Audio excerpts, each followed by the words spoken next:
Hey, another Basics with Brian. This time we're switching to the back of the truck. It's ice control time. Let's talk tailgates. Some of the spreaders we're going to talk about today are the utility, the wireless utility, the Bulk Pro, Tailgate Pro, and Precision Pro. And the wireless utility spreaders are available in one size. However, the Bulk Pro, Tailgate Pro, and Precision Pro have different capacities depending on your needs. SnowX spreaders have the adaptability to be on utility vehicles, tractors, skid steers, and trucks. Contacting your SnowX dealer will help you make the right decision on choosing the right spreader, mount, and control, which is right for your vehicle specification and what material you plan on spreading. We're talking ice control, that means commercial plowing. That's where your money's made. A lot of driveways are just plowing and not salting. Getting into the commercial lots is where you can offer the entire package, salting and plowing. Getting into the commercial line, it's essential to have a tailgate spreader or some kind of spreader. What's nice about the tailgate spreader, it's lower cost. I can run bag salt, have the availability to the back of my truck for shovels, snow blowers, and bags of salt. The tailgate spreader is also very easy to use and learn to use. I personally like the 1875, that's what I run. I can control the material flow as well as the spinner speed. I could control the speed of my truck easily enough, but the spinner speed is easy to slow down in tight areas. Some of the tips I use when salting, a lot of you have probably heard of pre-wetting. I actually pre-salt, especially I know it's going to be icy, a rain before a snow, turning to snow. I will pre-salt. Before I load my salter, I always turn it on first, make sure everything's working properly, turn it off, and then load the product.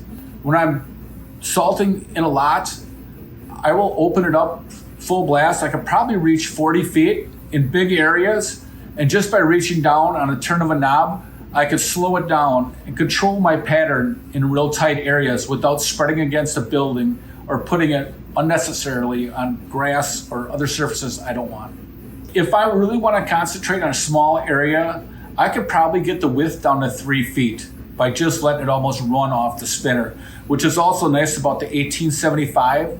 I could still put material flow through the auger without having a velocity on my spinner. Another thing about the tailgate spreader, if it's icy, I can easily add a bag or two of calcium chloride to the salt, making it melt much faster and help me get through the night.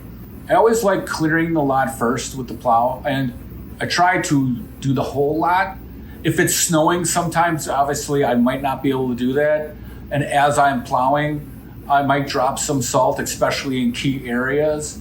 But the main goal is to plow the lot first and then salt the lot afterwards. I also love the lid option, keeps the product nice and dry. It also keeps elements out of the salter so it's not wet and making it sticky. So with the control, I really like the control. When I do have a fault, it's easy to read on the code error. There's also an error card I keep in my truck. I can easily see if it came unplugged or jammed. I'll know what to do without having to lose a lot of time. It also helps me not having to contact my dealer or worried about calling somebody at 2 o'clock in the morning. A lot of customers will charge by time or by a certain amount. All my contracts are written by pound. So whatever I use, I charge the end user. Keeping a log in your truck is essential when getting into the salting business. Whenever I can on warmer days, I try to take my whole truck, not just the salter, take it to a spray wash, hose off the plow, undercarriage of the truck, and also inside and outside of the salter. At the same time, when I'm done, I try to look at the electrical connections, make sure they're not getting corroded, as we are using a corrosive product here, and it will get everywhere. What's also nice about it is storage. Storage in the summertime, where you put it. I keep mine right on my dolly. I also have rack. I have a pole. I'm lucky enough to have a pole barn, so I can easily put it up in my rack. Salt storage. I told you I use super sacks. What's nice about that is they come in 2,000 pounds treated salt. I can easily raise it up. I keep a bin, plastic tote that holds 3,000 pounds at each property, and I also keep bag salt in the back of my truck. Let's talk some accessories.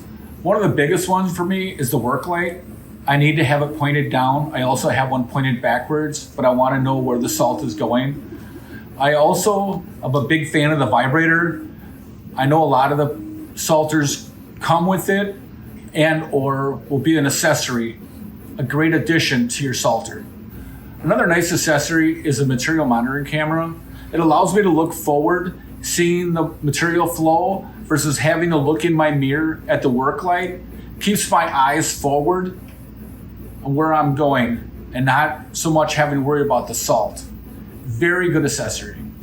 Let's take a look at the top 5 takeaways